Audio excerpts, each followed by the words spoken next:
Hi friends, welcome to law में time Muskan Mandhiyani your legal guide. So guys, आज के इस वीडियो में डिस्कस करने वाले हैं nation states and challenges faced by nation states. So I request you guys कि आप लोग प्लीज मुझे ध्यान से सुनते रहिए and let's start. Nation state का जो कॉन्सेप्ट है वो ऐसा कॉन्सेप्ट है कि उसको डिफाइन करना बहुत ज्यादा डिफिकल्ट है। क्यों डिफिकल्ट है? बिकॉज उसका नेचर ही ऐसा है, वो बदलता रहता है, राइट। वो एक तरीके के फिक्स्ड डेफिनेशन इसकी कुछ भी नहीं है। इसमें आप बहुत सारी चीजें इंक्लूड कर सकते हो, तो कह सकते हैं एल्यूसिव कॉन्सेप्ट है, राइट। बहुत ही आसान भाषा में बोले कि नेशन स्टेट्स क्या है, तो नेशन स्टेट्स एक मॉडर्न स्टेट्स हैं, बस इतना ही समझाया जा सकता है। Nation states are basically modern state. State और नेशन में एक लाइन में मैंने फर्क समझा दिया है। स्टेट क्या है? स्टेट एक पॉलिटिकल एंड जियोपॉलिटिकल एंटिटी होता है, राइट। एक पॉलिटिकल और एक जियोपॉलिटिकल एंटिटी होता है। वहीं नेशन क्या होता है? एक कल्चरल और एथनिक एंटिटी होता है, राइट। आप ये नहीं कहते हो मैं इस स्टेट का हूं, आप ये कहते हो मैं इस नेशन का हूं, मैं इस नेशन की हूं। क्यों? क्योंकि आप जो खुद को एसोसिएट करते हो वो स्टेट से एसोसिएट नहीं करते हो, वो नेशन से एसोसिएट करते हो। आप जो कनेक्ट बनाते हो कल्चर से, ट्रेडिशन से, वो स्टेट की कल्चर और ट्रेडिशन से नहीं बनाते, किसी नेशन के कल्चर और ट्रेडिशन से बनाते हो, राइट। तो नेशन एक इमोशनल कॉन्सेप्ट हो जाता है जो आपसे कनेक्ट बनाता है डायरेक्ट, इसीलिए कल्चरल और एक एथनिक एंटिटी माना जाता है। वहीं स्टेट एक पॉलिटिकल और जियोपॉलिटिकल एंटिटी माना जाता है। नेशन स्टेट से रिलेटेड मैंने एक और वीडियो बनाया, वो जरूर देखिएगा, लिंक डिस्क्रिप्शन में आपको मिल जाएगा। नेशन एंड नेशनलिज्म पर भी जो मैंने वीडियो बनाया उसका भी लिंक डिस्क्रिप्शन में। बहुत अच्छे वीडियो, ये दोनों जरूर देख लीजिएगा एक बार। ऑब्वियसली नेशन स्टेट के पहले भी नेशंस एग्जिस्ट करते थे, ठीक है। नेशंस एग्जिस्ट करते थे, उसके बाद नेशनलिस्ट मूवमेंट्स होना स्टार्ट हो गए, राइट। जिनके ऊपर भी एक तरीके से ब्रिटेन का कब्जा था या किसी और देश का कब्जा था, उन्होंने नेशनलिस्ट मूवमेंट्स स्टार्ट किए ताकि हमें हमारी सॉवरेंटी वापस मिले। जब उन्हें उनकी सॉवरेंटी वापस मिली तभी नेशन स्टेट्स क्रिएट हुए, राइट। नेशन स्टेट्स तभी क्रिएट हुए उनकी डिमांड पर। नेशन स्टेट्स का जो ओरिजिन है ना वो भी बहुत ज्यादा डिस्प्यूटेड है। इस पे कोई एक व्यू नहीं है किसी का, अलग अलग व्यूज है, राइट। बहुत सारी थ्योरीज जो वो नेशन स्टेट को एक मॉडर्न यूरोपियन फेनोमेना के रूप में देखती हैं, जिससे बहुत सारे डेवलपमेंट्स हुए, जैसे कि स्टेट मैंडेटेड एजुकेशन, स्टेट की तरफ से जो एजुकेशन दी जाती है वो आई, मास लिटरेसी आई, मास मीडिया आया, एटसेट्रा। तो basically nation states is a modern concept, कुछ लोग ऐसा कहते हैं, लेकिन कुछ लोग ऐसा मानते हैं कि नहीं, नेशन स्टेट्स जो है वो एंशिएंट टाइम से ही एग्जिस्ट करते हैं। तो इसीलिए मैं कह रही हूँ ओरिजिन जो है नेशन स्टेट्स का बहुत ज्यादा डिस्प्यूटेड है, कोई एक व्यूज पर नहीं है।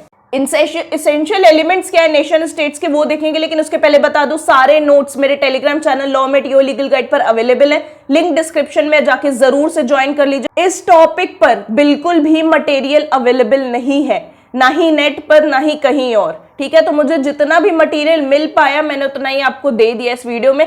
इससे ज्यादा मटेरियल शायद ही आपको कहीं पर मिलेगा, क्योंकि बुक में भी नहीं था मटेरियल। मैं ओपी गोबा यूज करती हूँ, उसमें भी बहुत कम मटेरियल था, वो सफिशिएंट नहीं था। तो जितना भी था मैंने आपको दे दिया इस वीडियो में, और वो प्रीवियस वाला वीडियो जो डिस्क्रिप्शन में आपको मिल जाएगा वो देख लेंगे तो आप मिला के लिख लेना। इससे ज्यादा मटेरियल कहीं भी अवेलेबल नहीं है। टेरिटोरियल इंटेग्रिटी, ठीक है, ये पहला एलिमेंट है नेशन स्टेट का। तो nation states are basically geographical entities होती हैं, है ना, जहां पे जो लोग रह रहे हैं उनके अंदर उनका प्रोटेक्शन करना, उनका ख्याल रखना, ये बेसिकली उनकी अपनी बाउंड्री में उनका प्रोटेक्शन करना, सिक्योरिटी उन्हें देना, ये उसकी चीफ रिस्पॉन्सिबिलिटी बन जाती है। दूसरा एलिमेंट होता है सॉवरेंटी, इंटरनल सॉवरेंटी भी, एक्सटर्नल सॉवरेंटी भी समझेंगे। इंटरनली अपने सिटीजन्स पे एक तरीके से ऑर्डर चला सकते हैं जो सॉवरेन होते हैं, ठीक है, उन्हें ऑर्डर कर सकते हैं, उनका बिहेवियर कंट्रोल कर सकते हैं। एक्सटर्नली सॉवरेंटी क्या होती है? एक्सटर्नल सॉवरेंटी आपको मिली रहती है कि किसी के साथ भी आप ट्रीटी कर सकते हो, ठीक है, कोई कॉन्ट्रैक्ट कर सकते हो, उस पर कोई और जोर नहीं लगा सकता। नेशनल इंटरेस्ट को आप अपने प्रोटेक्ट कर सकते हो इंटरनेशनल फील्ड में, और कोई भी आपको कंट्रोल नहीं कर सकता, बिकॉज आप एक सॉवरेन नेशन स्टेट हो। मैंने आपको बताया था ना कि नेशन स्टेट्स के साथ साथ एक तरीके से नेशनलिज्म भी आ रहा था, मतलब कि जब नेशनलिज्म मूवमेंट्स चल रहे थे, नेशनलिस्ट मूवमेंट्स चल रहे थे, तभी नेशन स्टेट्स भी आ रहे थे, राइट। जिन कंट्रीज के ऊपर ब्रिटेन का कब्जा था या किसी और का कब्जा था, वो लोग नेशनलिस्ट मूवमेंट्स चला रहे थे, ठीक है। नेशनलिस्ट मूवमेंट्स कंप्लीट हुए तो नेशनलिस्ट मूवमेंट्स का गोल क्या था? हमें सॉवरेन पावर दो, हमें हमारा सॉवरेन स्टेटस वापस करो, राइट। जैसे कि इंडिया का गोल यही तो था ना, आजादी दो, हमारा सॉवरेन स्टेटस हमें दो। तो एक तरीके से इंडिया नेशन स्टेट कैसे बना? नेशनलिस्ट मूवमेंट्स चल रहे थे और उसमें जब वो आगे निकला तभी वो एक नेशन स्टेट बन पाया, ठीक है। तो नेशन स्टेट्स के को अकंपनी किस चीज ने किया? वो उसने किया नेशनलिज्म ने। सो जैसे जैसे नेशनलिस्ट मूवमेंट्स आगे बढ़ते गए वैसे वैसे नेशन स्टेट बनने के चांसेस भी आते गए, ठीक है। नेशन स्टेट बनने के चांसेस भी बढ़ते गए, राइट। तो नेशनलिज्म बेसिकली क्या होता है? नेशनलिज्म होता है कि स्टेट के लॉज को अच्छे से ओबे करना, पेट्रियट रहना, स्टेट की तरफ लॉयल रहना, ठीक है। तो सभी नेशन स्टेट्स बन गए आफ्टर नेशनलिस्ट मूवमेंट। फिर आया इंटरनेशनल लॉ। इंटरनेशनल लॉ ने सभी स्टेट्स को इक्वल सॉवरेन एंटिटी माना, इक्वल सॉवरेन स्टेटस दिया, ठीक है, इक्वल लीगल स्टेटस दिया, इक्वल राइट्स दिए, राइट। इंटरनेशनल लॉ फिर हमारी सामने आया। अब मेन कॉन्सेप्ट डिस्कस करेंगे इस वीडियो का। मेन पार्ट जो है वो है challenges before the nation state. लेकिन उसके पहले अगर आपने सब्सक्राइब नहीं किया है प्लीज कर लीजिएगा, वीडियोस को ज्यादा से ज्यादा शेयर करिए। लॉ पिप्स मेरी इंस्टा आईडी है जिसका लिंक डिस्क्रिप्शन में दिया हुआ है, वहां पर मैं डेली इंफॉर्मेटिव रील्स पोस्ट कर रही हूँ, प्लीज आकर जरूर देखिए और आप अपना डाउट भी वहां पर मुझसे पूछ सकते हैं। पहला चैलेंज जो हुआ है नेशन स्टेट को, ठीक है, पहला चैलेंज जो उसे मिला है वो किससे मिला है? ग्लोबलाइजेशन से, ठीक है। ग्लोबलाइजेशन ने बेसिकली जो नेशन स्टेट्स की कोर फाउंडेशन है, ठीक है, उसे चैलेंज किया है। ग्लोबलाइजेशन ने एक तरीके से बहुत सारी मेन चीजों को चेंज कर दिया है, जैसे कि किस तरीके से नेशन स्टेट्स गवर्न होते हैं, कम्युनिकेट करते हैं एक दूसरे से, नेगोशिएट करते हैं, इंटरैक्ट करते हैं, ये सब कुछ ग्लोबलाइजेशन ने बहुत अच्छे से चेंज कर दिया है।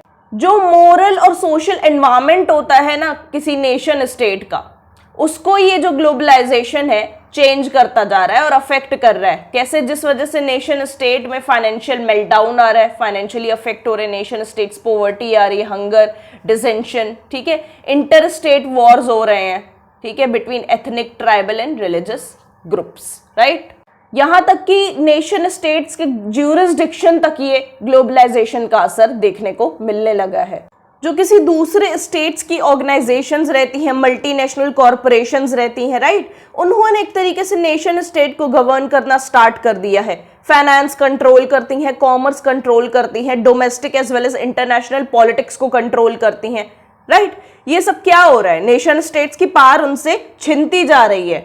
लेकिन वहीं पे अगर दूसरा एस्पेक्ट देखो ग्लोबलाइजेशन का, तो आप ग्लोबलाइजेशन को रोक भी नहीं सकते हो। अगर आप ग्लोबलाइजेशन को रोक दोगे तो आप नॉर्थ कोरिया जैसे बन जाओगे, राइट। एक जेल खाना जहां पे कुछ होता ही नहीं है, जहां से बाहर से कुछ इंटरेक्शन ही नहीं है, तो ऐसी कंट्री फिर ग्रो भी नहीं कर पाएगी। तो ग्लोबलाइजेशन बहुत ज्यादा जरूरी भी है और खतरनाक भी है।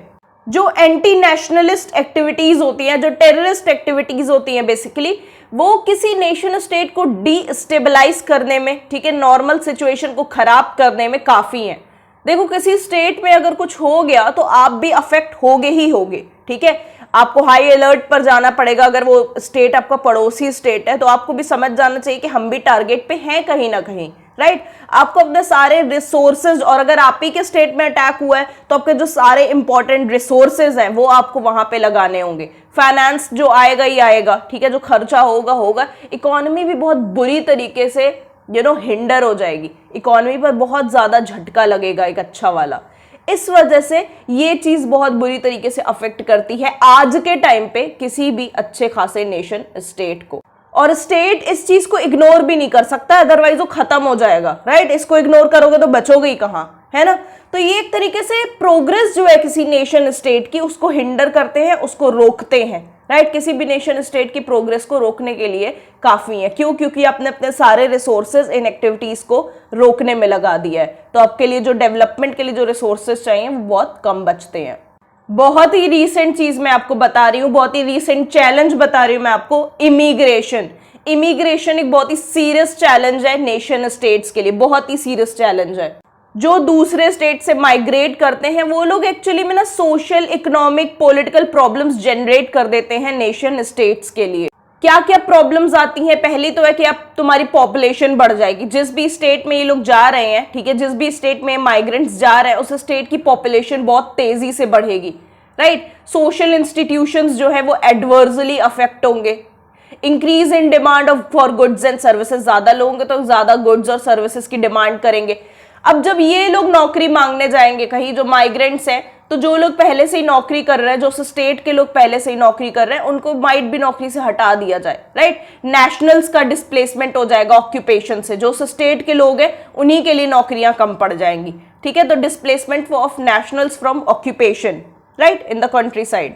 तो ये बहुत बड़ी प्रॉब्लम है। तुम खुद सोचो, अनएम्प्लॉयमेंट क्यों बढ़ता जा रहा है, अनएम्प्लॉयमेंट आखिर क्यों इंक्रीज हो रहा है? आप माइग्रेंट्स इतने ज्यादा रिसीव कर रहे हो, इतने ज्यादा रिसीव कर रहे हो, उतनी जॉब्स है भी नहीं हमारे पास। तो उससे हो क्या रहा है, जो नेशनल्स है, जो एक्चुअली में उस स्टेट के सिटीजन्स है, उन्हीं को नौकरी नहीं मिल पा रही है। ये बहुत बड़ा, बहुत ही ज्यादा बड़ा इफेक्ट है, राइट। सैलरी स्ट्रक्चर अफेक्ट हो जाएगा, ठीक है, सैलरी स्ट्रक्चर भी बहुत ज्यादा अफेक्ट होगा। इतने ज्यादा लोग आ जाएंगे तो सैलरी कम ही मिलेगी।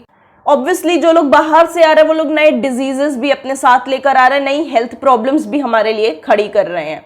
स्टेट की अपनी भी कुछ इंटरनल प्रॉब्लम्स रहती हैं, वो भी एक तरीके से चैलेंज बन जाती हैं उसके लिए। जैसे प्रेशर ग्रुप्स का आपस में फाइट करना अपने इंटरेस्ट को प्रोटेक्ट करने के लिए, वैल्यूएबल प्रॉपर्टी को स्टेट की डिस्ट्रॉय करना, ये भी बहुत बड़ी प्रॉब्लम्स है किसी भी नेशन स्टेट के लिए। So thank you for watching this video friends, and we'll meet soon in the next video. Good luck.